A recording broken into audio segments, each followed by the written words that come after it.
In this presentation, I will be showing you how to identify whether you're looking at an element or a compound.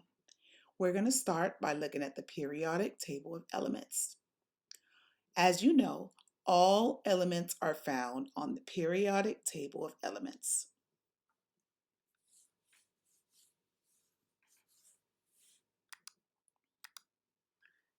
What is an element?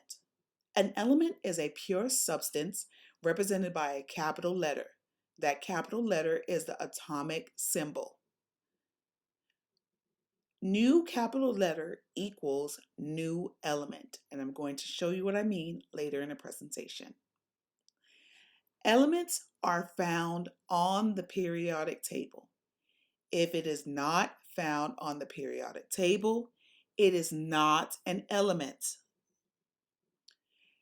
An element is made of only one type of atom.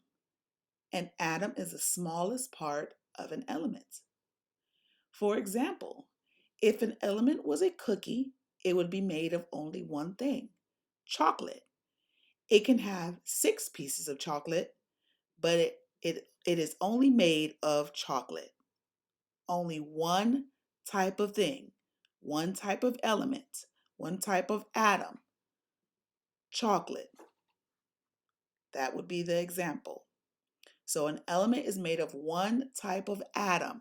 It is only made of one type of atom. So it has one capital letter. What is a compound? A compound is also a pure substance, represented by a chemical formula. A formula is going to have at least 2 capital letters, a minimum of 2 capital letters. Compounds are not found on the periodic table. A compound is made of 2 or more type of elements, so they will have at least 2 capital letters.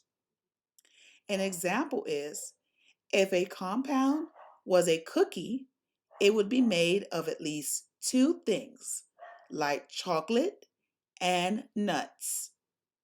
It could be made of more than 2 things, but it has to have at least 2 things, 2 elements.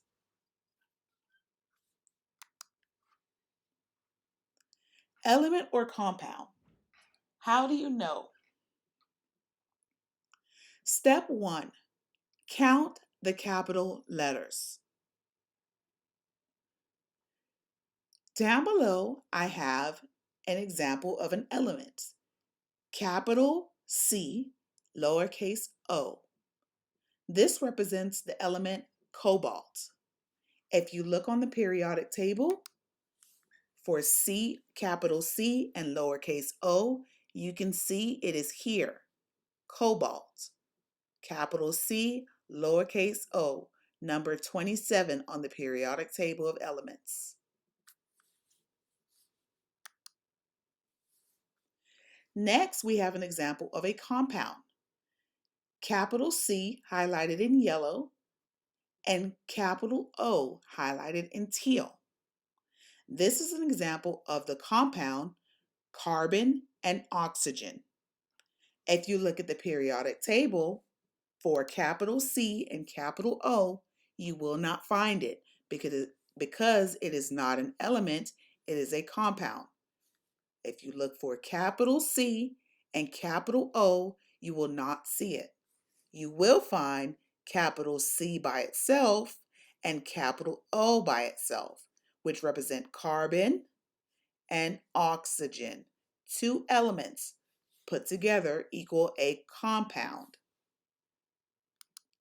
So if it is not on the periodic table the way it is shown, it is a compound. Another example is a common household element, NaCl. This is a compound made of Na, which is sodium, and Cl, which is chloride. If you look on the periodic table for NaCl, you will not find it on here. You will, however, find Na, which is sodium, and Cl, which is chlorine or chloride. So you will find Na, which is number 11, the element sodium, and chlorine, which is element 17. So these two elements together make the compound salt. So if it is not on the periodic table the way it is shown, like this, it is not an element. It is a compound. If you count the capital letters, you will see there are two capital letters, capital N and capital C.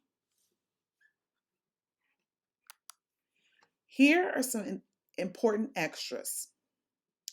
Oftentimes, students are confused by this letter here. This letter is a capital letter if it is by itself or if it's the first letter. For example, iodine, the element iodine, number 53 on the periodic table, is a capital I. It looks like this, a capital I. This is an example of an element. Also, the element iridium. It is capital I, lowercase r, number 77 on the periodic table. If this letter is the second letter, then it is a lowercase l. If it's the second letter, it's a lowercase l.